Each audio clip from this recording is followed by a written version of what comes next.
तो आज के करंट अफेयर्स में कई बड़ी हलचलें हैं। हम देखेंगे कि पश्चिम एशिया में तनाव के कारण हमारे भारतीय एक्सपोर्टर्स आरबीआई से मदद की गुहार क्यों लगा रहे हैं, मुंबई में अडानी ग्रुप का वो 1 ट्रिलियन का मेगा प्रोजेक्ट क्या है, और हाँ, ये भी जानेंगे कि सरकार निर्यातकों को बचाने के लिए कौन सी स्कीम लेकर आई है। अगर आप सरकारी परीक्षाओं की तैयारी कर रहे हैं तो ये सारी खबरें आपके लिए बेहद जरूरी हैं।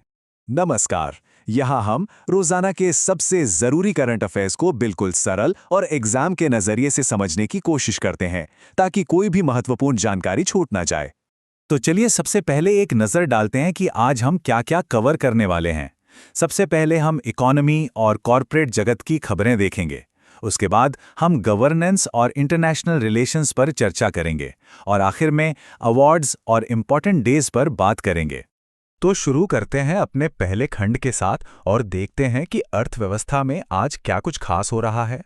पहली और सबसे बड़ी खबर आ रही है एक्सपोर्ट सेक्टर से। Federation of Indian export organisations, जिसे हम FIAO भी कहते हैं, उसने आरबीआई से एक बहुत ज़रूरी अपील की है। उन्होंने कहा है कि वेस्ट एशिया में जो तनाव चल रहा है, उसकी वजह से निर्यातकों को फॉरेन लिक्विडिटी सपोर्ट यानी कैश फ्लो की मदद दी जाए।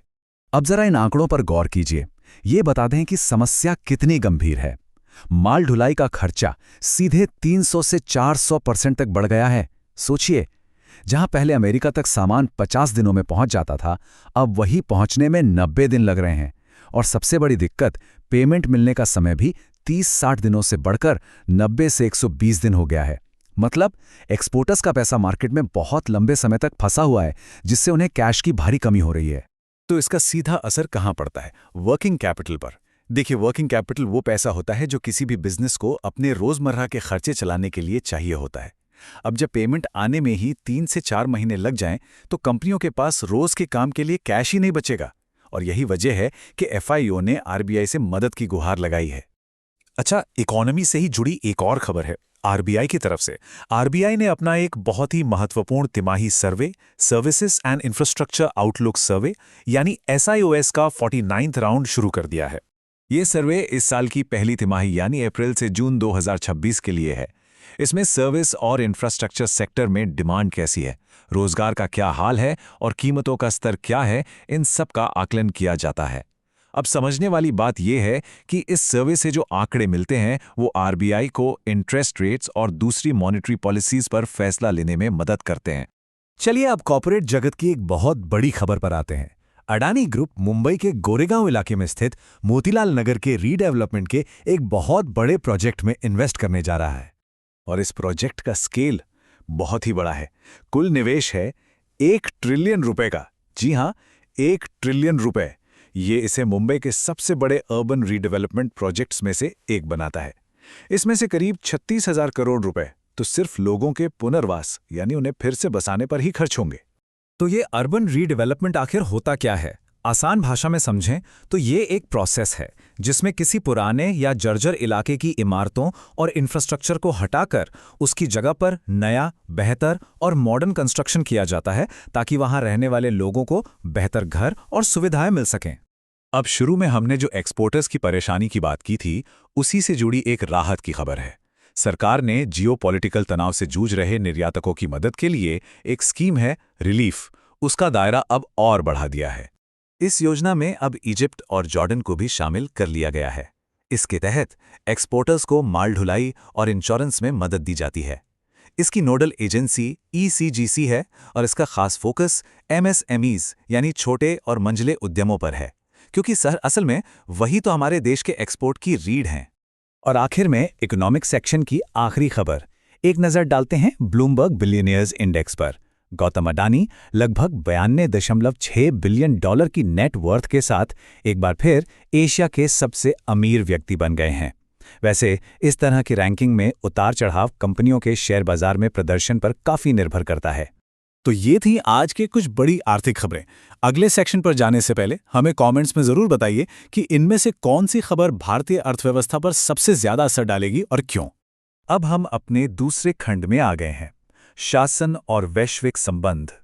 इसमें हम कुछ महत्वपूर्ण सरकारी समझौतों, अंतर्राष्ट्रीय संबंधों और राज्य की योजनाओं पर चर्चा करेंगे। गवर्नेंस से जुड़ी एक बहुत ही महत्वपूर्ण खबर।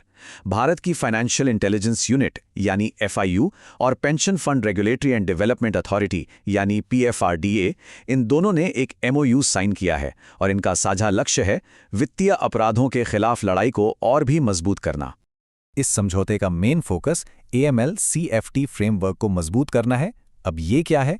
इसका मतलब है एंटी मनी लॉन्ड्रिंग और आतंकवाद के लिए होने वाली फंडिंग को रोकना। इसके तहत ये दोनों एजेंसियां एक दूसरे के साथ संदिग्ध लेन देन से जुड़ी जरूरी जानकारी शेयर करेंगी और अपने कर्मचारियों को ट्रेन भी करेंगी। चलिए अब वैश्विक संबंधों की बात करते हैं।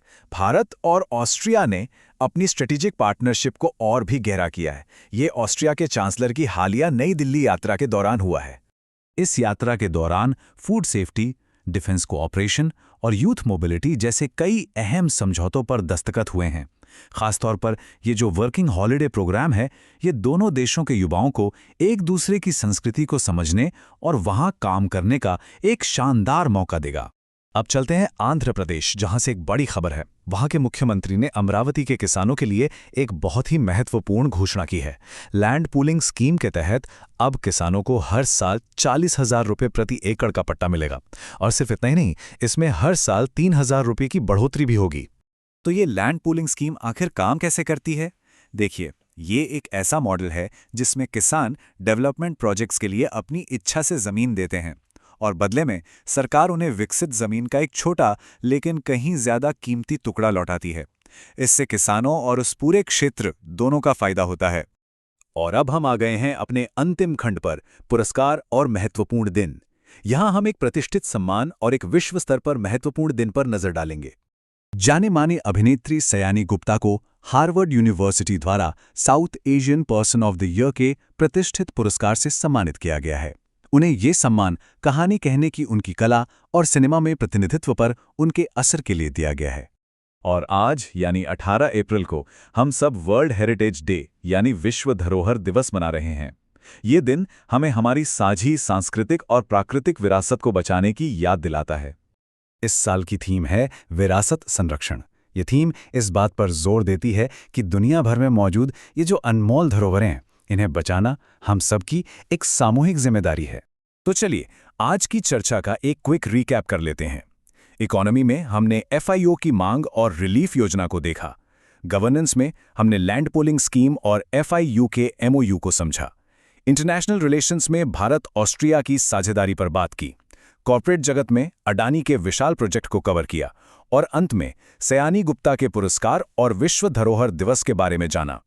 अगर आप चाहते हैं कि ऐसे ही रोजाना करंट अफेयर्स का एनालिसिस आप तक पहुंचता रहे तो हमारे साथ जरूर जुड़े रहें। हम कल फिर मिलेंगे नई और महत्वपूर्ण खबरों के साथ। धन्यवाद।